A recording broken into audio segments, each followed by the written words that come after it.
Well, thank you so much, Soledad. I am delighted, thrilled to be here and to congratulate ChemFed on winning the Hilton Humanitarian Prize. I'm Raj Kumar, the president and editor-in-chief of DevEx, and I'm joined by three of the women who lead this organization, each of whom have incredible stories. But before we even get into those stories, I just want to say congratulations. How does it feel? We have Angie Muramiro with us, Lydia Wilbard, Fiona Mavinga. Angie, maybe I can start with you. How does it feel to win the Hilton Humanitarian Prize? We are super excited to win this. It's not just an acknowledgement of how far we have come. It's also a recognition of how far we are yet to go and the vision that we hold and the community-based model that we actually ran for girls' education and women empowerment. And so we are excited. And Angie, you know this better than anyone. You're the executive director in Africa for ChemFed, and you yourself went through the program, right? And you were supported by ChemFed, I think, to do your secondary education. What does that feel like to have gone through the program and have risen now to this role?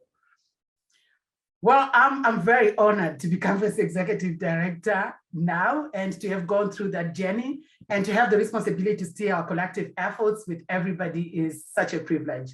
But I'm really excited and honored to be doing this with ChemFed now. Yeah, and the issue, I mean, the Hilton Humanitarian Prize is obviously the most prominent prize in the world on this issue of humanitarian action. And yeah, so the world looks at who are they selecting each year as kind of an indicator of what are the big issues in the humanitarian space. And ChemFed works on girls' education. What does that mean, Angie, for you? That the fact that they've picked this issue, not just ChemFed as an organization, but this issue to highlight this year?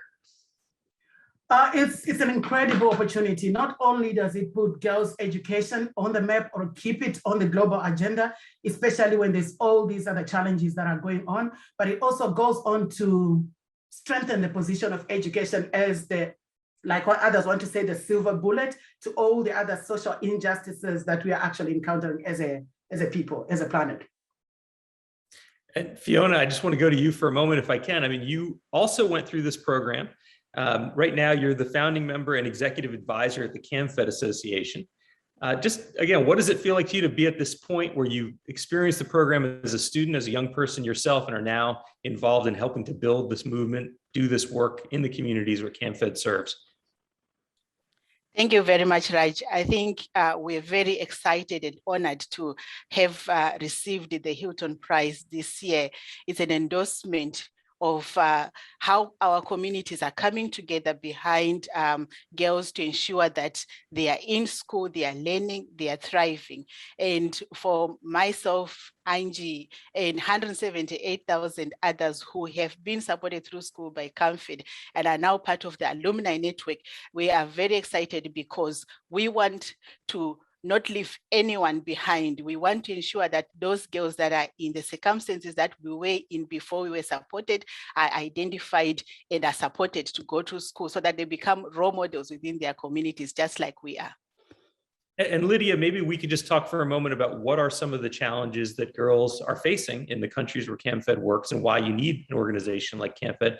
You yourself have gone through some of those struggles and challenges.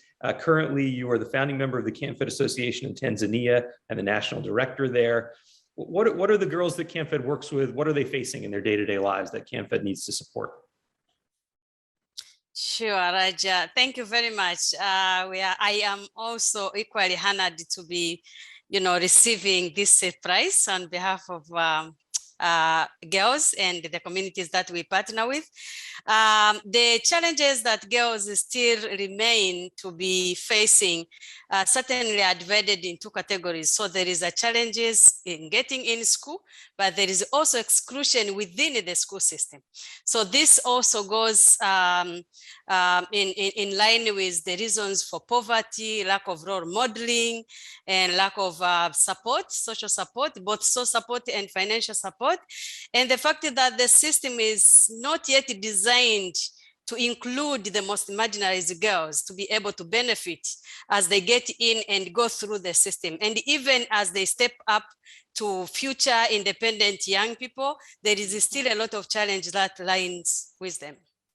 And maybe Fiona, you can say a word about that too. What does ChemFed do to support those girls who are feeling marginalized, maybe end up dropping out of the school system, or they feel the school system doesn't support them? What does ChemFed do to get to those issues? Sure. So as Lydia mentioned, our programs are structured to reach the most marginalized because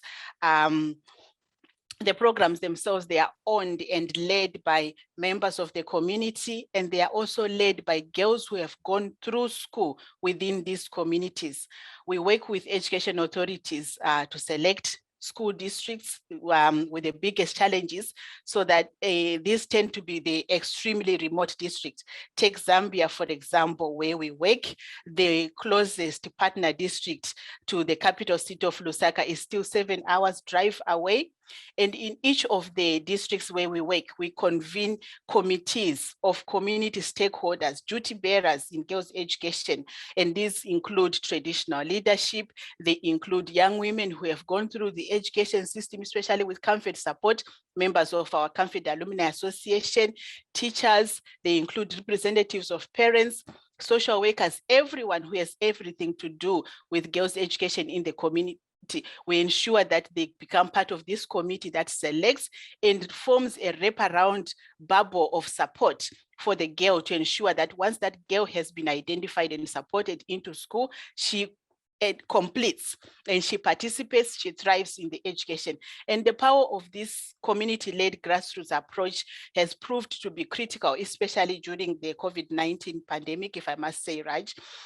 Our network of young women leaders with acute experience of marginalization pivoted into action when the pandemic hit, to ensure that children continued to learn and that they would return to school when schools reopened. They visited households, for example. They formed the socially distant study groups to ensure that children who do not have access to digital platforms of learning, because you might be aware that governments and other stakeholders pivoted to alternative learning methods during the pandemic, but for the most marginalized, without access to the grid for electricity, without access to internet, they were excluded from these alternative learning methods. And therefore, the members of the CAMFED Alumni Network within these communities ensured that through household visits, through socially distant study groups, they are able to ensure that children remain learning, because these children are coming from households with parents that have not been through education, so their parents are not able to support them during the school closure period. They printed learning materials, they distributed food and sanitary supplies, they sold face masks and translated health information, providing mentoring to girls to ensure that the girls can remain in school. So as a result, when schools reopened, between 94 and 99% of the girls that we support return to school, which is 20% above national average return rates, if we take Malawi, for example. That is amazing. 94 to 99% of the girls. And as you say, Lydia used the word marginalized, and sometimes it's hard to absorb. What does that really mean? And that's a great example, right? Someone who may not have parents who can help tutor them when they're out of school and schools are closed, might not have access to the internet or technology to be able to connect to their other fellow students or teachers, might not have books at home, other learning materials. And so, this organization, CAMFED, by staying connected with them, getting 94 to 99% back in school, that's an amazing achievement. Angie, I just have to mention, because Fiona actually said the words, the power of communities. And that is the theme that the Hilton Prize is putting out this year, the power of communities, the future of humanitarian action, and how communities are so connected to that future. You know well that at the global level, development, humanitarian funding has long been very top down. And the movement now that is, budding, and there's yet a long way to go, is to say, look, the communities that are affected need to be the people in charge. They need to have the authority to actually make decisions, because that's how you make real change. And Fiona highlighted that so well. We actually went out and asked some people in our community what they thought of this. We asked them the question about, what does the power of communities mean to you? And we got a number of interesting answers. And I thought I might just read one to you as we begin this. If I can get it to open, let's see. Here we go. So we had, for example, Paul Ventura, who was with the Global Sojourns Giving Circle, said, if we're honest about affecting change, decisions and resources must be in the hands of local communities. And then we had Hami Saeed, who is with the Educational Technology Department, says avoiding discrimination of any kind in society, well, that's the way to build a more equitable society. We had a number of answers like this, there's a growing consensus that if you want to achieve the sort of justice that people who are marginalized deserve, you have to start really local. You have to start with the communities and with the affected people themselves. What does that mean to you, Angie, in your role as Executive Director in Africa for CAMFED? That's really incredible, Raj, and thanks for bringing that to the table. And it's really empowering to be able to hear what others have got to say, because that also resonates with our approach as an organization. So let me just step back a bit there and say how our model is designed as an organization. So our model as an organization is deliberately designed to deliver accountability to every girl and to every young woman we serve. And it is from this recognition that we also realize that a girl excluded from education becomes a woman excluded from all sectors of society. It also means that we are not sufficiently tapping into the power of the community. So as an organization, for us, we put community ownership and action at the forefront. And this is community ownership and action in accountability to the most marginalized child. Because as an organization, we believe that if the community, if the system, if any mechanism of support can work for the child that is most disadvantaged, most marginalized within it, it can work for everybody. So in our work, we actually, communities select every child who benefits from the program. The community join forces with CAMFED Association members. Fiona earlier on spoke about the alumni network of young women, a network of young women leaders who are themselves investing in the next generation. So community join forces with them, because as individuals, they understand what it takes to be able to stay in school. So this means that we partner with everybody and anyone who has anything to do with children. We're talking from the parents, some of them that are very illiterate, but also to the highest levels of government, to civil society, to international donor and research civil society organizations, because it's coming from the recognition that a holistic and multidimensional way is what's going to make changes. It's what's going to impact system change. It's what's going to make this world a better place. And that's what all of us know when we think of challenges in our own community and our own society. It's often when we look to the far distant place that we don't really know that we tend to simplify it. But when you live somewhere, you know what the challenges in your own community are. Lydia, I thought maybe you could speak to that, because you've had a really interesting career starting businesses as an entrepreneur. And how does that connect to exactly the issues you're trying to address here at CAMFED? Just to come back around the power of community that Angie beautifully articulated. It's also around, recognizing and acknowledging the knowledge and expertise that communities have related to the challenges that they want to solve. So it's not about coming with the knowledge, it's a recognition of the knowledge being there and the community being mobilized and saving, a partnership hand and bring resources to be able to solve bring the solutions that the community desires. So it's also around the importance of mentorship, because if you build the infrastructure of support, ensuring that there is a social support, there is a mentorship, there is a follow-up, people feel, young women and girls feel that they have a rally behind them, they can't fail, they can't see themselves failing.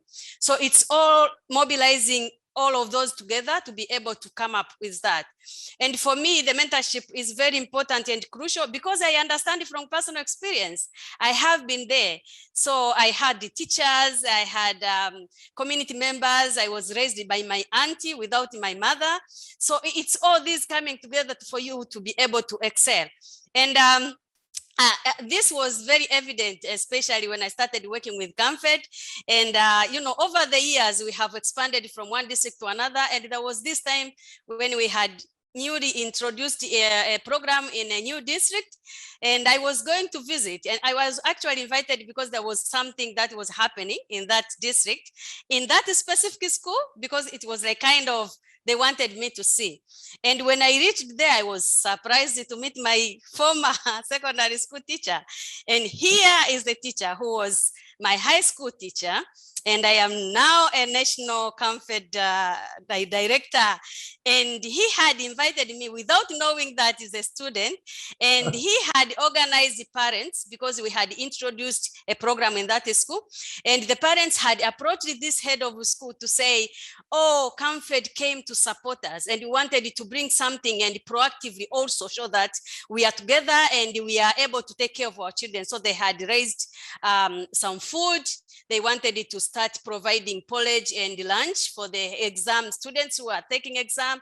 And the head of the school was very happy and he invited me. But the most important moment that I won't forget is when he saw me and realized that I am the former, the former student. He felt so proud. He talked about me all the time and I was so proud and the parents were so proud.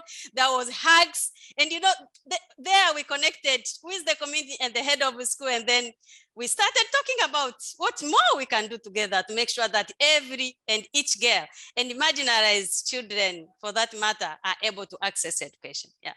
What a great, incredible feeling. What a story, Lydia, to know that that was your teacher and to see everything come full circle. And as you say, the kinds of support might be as simple as providing porridge in the morning, right? That kids who show up to school are hungry and they need to, in order to learn, they need nutrition. And if you can get that small intervention right, which I want to underline a point you made because it's so important, communities know the problems that they have and they often know the solutions too. They just need the support to do it. And this is the kind of simple intervention that can make an enormous difference in people's lives. Thank you for sharing that story. Angie and Fiona, can I just come back to you for a moment, because there may be people watching this ceremony who are very familiar with the Hilton Foundation and the prize and think, why girls' education, right? There's so many issues that affect people around the world. And when you think of humanitarian crises, sometimes education is not the picture that comes to mind. The picture might be providing food or medicine. Where does girls' education fit in? Why is it a key humanitarian intervention, even if it's been overlooked in the past? Raj, I'm happy to go first. Please. Thank you very much. So I wanted to say that even before the pandemic, 52 million girls were out of school in sub-Saharan Africa. And when you look at girls that enter primary school and the girls that are able to complete all the way to secondary school, we're talking about less than 10% of girls who enter primary school being able to complete all the way to secondary education. And this to me is an injustice. And I think Angie spoke earlier about the social justice. There are many challenges that hinder girls to go to school, and they range from intergenerational poverty. And for me, I'm always thinking that, the support to get girls into school and through school to be able to complete and become leaders changes the narrative within marginalized rural communities. There are deep-seated gender inequalities. They are leading to lack of academic self-esteem among girls. We also need to address issues like lack of secondary school places.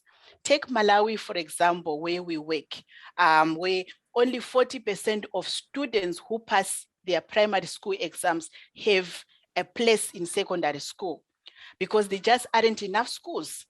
And if you look at it, only 1 in 100 of the poorest rural girls in Malawi are able to complete their secondary education, with only 5% attending secondary school in the first place. So, and even when you look at, proficiency rates, girls that are, or children that are able to read and write after completing primary school, the quality of education is not as good. There is lack of qualified teachers in these schools, lack of female role models, and long distances to school, which really preclude most girls from attending school.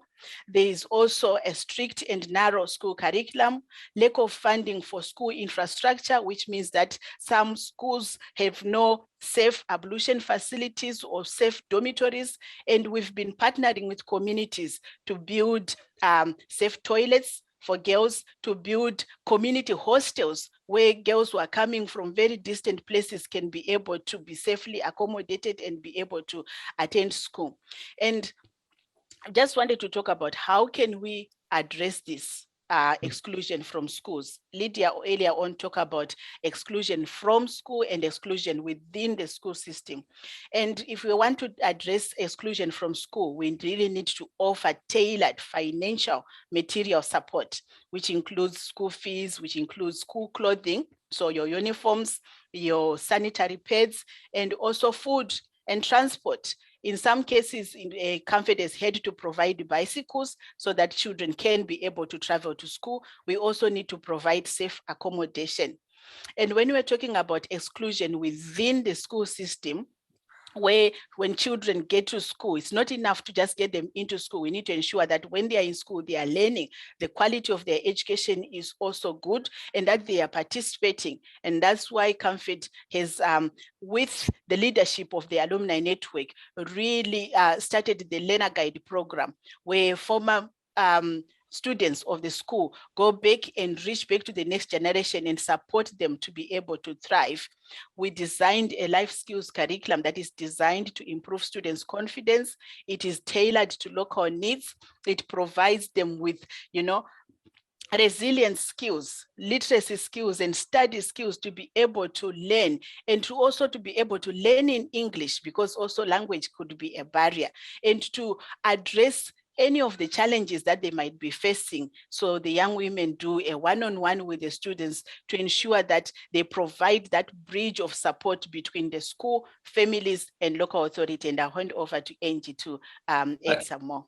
I just have to comment, Angie, before you jump in, that historically in the global development sector, when people talk about education, and they talk about education in low-income countries where there's a lot of poverty, places like Malawi, very often the story is, let's go build a school.